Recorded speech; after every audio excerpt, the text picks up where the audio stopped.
চলে এলাম বন্ধুরা আবহাওয়ার খবর নিয়ে। বঙ্গোপসাগরে একের পর এক নিম্নচাপ তৈরি হওয়ার সম্ভাবনা আছে, যা থেকে বঙ্গের একাধিক জেলায় বৃষ্টিরও সম্ভাবনা। তো আজকের আপডেটে কী দেখাচ্ছে, বঙ্গোপসাগরে নিম্নচাপ তৈরি হওয়ার সম্ভাবনা আছে কিনা, যা থেকে আগামী দিনে ঘূর্ণাবর্ত তৈরি হতে পারে কিনা। এছাড়া বঙ্গের একাধিক জেলায় আগামী দিনগুলিতে বৃষ্টির সম্ভাবনা, বিশেষ করে 24 তারিখ থেকে বৃষ্টির সম্ভাবনা আছে। তো আজকের আপডেটে কী দেখাচ্ছে, এই নিম্নচাপটা বাড়বে কিনা নাকি বৃষ্টি আরও কমার সম্ভাবনা আছে, তাও আমরা দেখে নেব।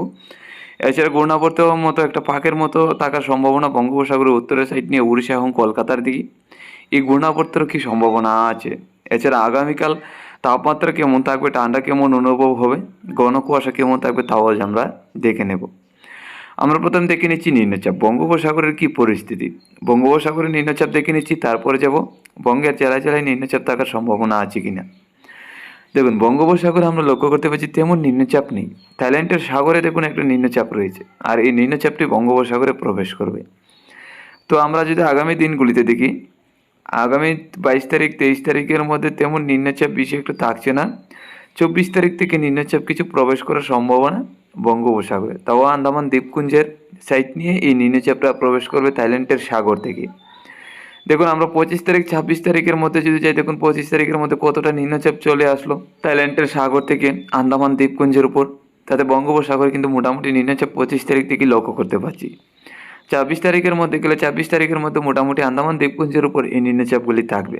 তো আস্তে আস্তে কিন্তু বঙ্গোপসাগরে এখনকার সময় নিম্নচাপ আসবে, যা থেকে কিন্তু ঘূর্ণাবর্ত তৈরি হতে পারে যে কোনো মুহূর্তে। তো প্রত্যেকদিন আমরা বঙ্গোপসাগরের দিকে নজরও রাখবো, দেখবো যে ঘূর্ণাবর্ত তৈরি হওয়ার সম্ভাবনা আছে কিনা। এখন আমরা দেখে নিচ্ছি বাংলার জেলা জেলায় যে নিম্নচাপটা প্রবেশ করার সম্ভাবনা ছিল আগামী 24 তারিখ, তাতে বৃষ্টিরও থাকার সম্ভাবনা। আজকের আপডেটে কী দেখাচ্ছে, এই নিম্নচাপটা কী রয়েছে, এই নিম্নচাপ থেকে ঘূর্ণাবর্ত তৈরি হওয়ার সম্ভাবনা আছে কিনা। দেখুন, আমরা 23 তারিখ পর্যন্ত চলে গেলাম। 23 তারিখে মোটামুটি উড়িষ্যার উপর নিম্নচাপ থাকবে, আর এই নিম্নচাপটাই উড়িষ্যা থেকে বঙ্গোপসাগরে থাকবে। আর বঙ্গোপসাগরে আসার পর একটা পাকের মতো উঠবে। এই পাকের মতো থেকে কিন্তু ঘূর্ণাবর্ত তৈরি হওয়ার সম্ভাবনা নেই, তবে একটা পাকের মতো থাকবে, যা থেকে বাংলাদেশ ত্রিপুরার একাধিক জেলায় উড়িষ্যা সহ বৃষ্টির সম্ভাবনা। উড়িষ্যার উপকূলে তো নিম্নচাপ এবং বৃষ্টি থাকবেই, এদিকে বাংলাদেশে এবং আমাদের ত্রিপুরা রাজ্যে নিম্নচাপ আমরা লক্ষ্য করতে পারছি। 25 তারিখের মধ্যে লক্ষ্য করতে পারছি এই নিম্নচাপটা মোটামুটি বঙ্গোপসাগরই থাকবে, যা থেকে একটা পাকের মতো থাকবে, কিন্তু ঘূর্ণাবর্ত তৈরি হবে না। আগামী 26 তারিখের মধ্যে মোটামুটি পরিষ্কার হবে। 25 তারিখ থেকে 26 তারিখের মধ্যে পরিষ্কার হবে, তবে 24 তারিখ থেকে বৃষ্টির সম্ভাবনাটা কিন্তু রয়ে গেছে।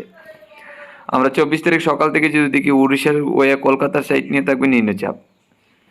আর বাংলাদেশের দিকে যদি নজর রাখি, বাংলাদেশের মধ্যে দুপুরের থেকে, মোটামুটি দুপুর নয়, সকাল থেকে বেলা বাড়লেই এই নিম্নচাপ প্রবেশ করার সম্ভাবনা খুলনা, বরিশাল, কুমিল্লা, চট্টগ্রাম।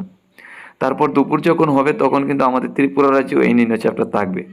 তাতে খুলনা, বরিশাল, কুমিল্লা, চট্টগ্রাম, আমাদের ত্রিপুরা রাজ্যে হালকা থেকে মাঝারি বর্ষণ 24 তারিখ সকাল থেকে দুপুর এবং সন্ধ্যা রাত্রি পর্যন্ত থাকার সম্ভাবনা, মোটামুটি রাত্রি পর্যন্ত থাকবে। তারপর রাত্রির একদম পরের দিন সকাল পর্যন্ত, 25 তারিখ সকাল পর্যন্ত চট্টগ্রামের দিকে নিম্নচাপটা থাকবে। তো 25 তারিখ সকাল থেকে দুপুরের মধ্যে মোটামুটি পরিষ্কার হবে, আবারও আবহাওয়া 26 তারিখ থেকে আবারও পরিষ্কার। তো 24 তারিখ থেকে 25 তারিখ এই 2 দিন বৃষ্টির সম্ভাবনা কিন্তু এখনও রয়েছে, আমরা যেটা লক্ষ্য করতে পারছি।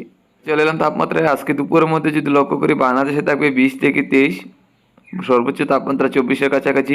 আমাদের ত্রিপুরা, আসামের শিলচর, শিলিগুড়ি, আলিপুরদুয়ার, গুয়াহাটির দিকে একরকম 24-এর কাছাকাছি থাকবে সর্বোচ্চ। আজকে রাত্রির মধ্যে বাংলাদেশে থাকবে 13-14, বাংলাদেশের উত্তরের জেলাগুলির দিকে রংপুর, কালাই, ময়মনসিংহ এবং সিলেটের দিকে থাকবে 12-13। এদিকে মোটামুটি ঠান্ডা থাকবে। রাজশাহী, ঢাকা, খুলনা, কুমিল্লা, চট্টগ্রামের সাইড নিয়ে 15 থেকে 18। তো এদিকে হালকা পাতলা ঠান্ডা। আসামের শিলচর এবং গুয়াহাটির দিকে 15 ডিগ্রি তাপমাত্রা, হালকা পাতলা ঠান্ডা। শিলিগুড়ি, আলিপুরদুয়ারের দিকে থাকবে 12 থেকে 13, এদিকে একদম ঠান্ডা থাকবে।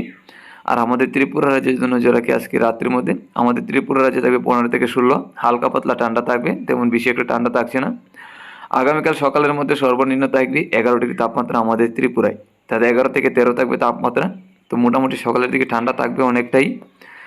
আর বাংলাদেশের দিকে যদি নজর রাখি, বাংলাদেশের উত্তর জেলাগুলি থেকে সর্বনিম্ন থাকবে 8-9, এদিকে কিন্তু কনকনে ঠান্ডা অনুভব হবে। ঢাকার দক্ষিণে খুলনা, বরিশাল, কুমিল্লা, চট্টগ্রামের দিকে 15-16, এদিকে হালকা পাতলা ঠান্ডা থাকবে। আসামের শিলচর, শিলিগুড়ি, আলিপুরদুয়ার, গুয়াহাটির দিকে 10 থেকে 11, এদিকেও কিন্তু কনকনে ঠান্ডা থাকবে আগামীকাল সকালের দিকে। তো রাতের দিকে তেমন বেশি একটা ঠান্ডা থাকছে না, সকালের দিকে বেশিরভাগ ঠান্ডাটা থাকবে। আমরা চলে এলাম ঘন কুয়াশায়। দেখুন আজকে সকাল থেকে ঘন কুয়াশা রয়েছে আমাদের ত্রিপুরা এবং বাংলাদেশের সিলেট, ময়মনসিংহ, রংপুরের সাইড নিয়ে। আজকে রাত্রের মধ্যে তেমন বেশি একটা কুয়াশা থাকছে না। আগামীকাল সকালের মধ্যে আমাদের ত্রিপুরা, বাংলাদেশের সিলেট, আসামের শিলচর, তারপর শিলিগুড়ি, আলিপুরদুয়ার, গুয়াহাটি, বাংলাদেশের উত্তরের রংপুরের সাইড নিয়ে ঘন কুয়াশা থাকবে। তা আমাদের ত্রিপুরা রাজ্যে কিন্তু আগামীকাল ঘন কুয়াশা থাকার সম্ভাবনা রয়েছে।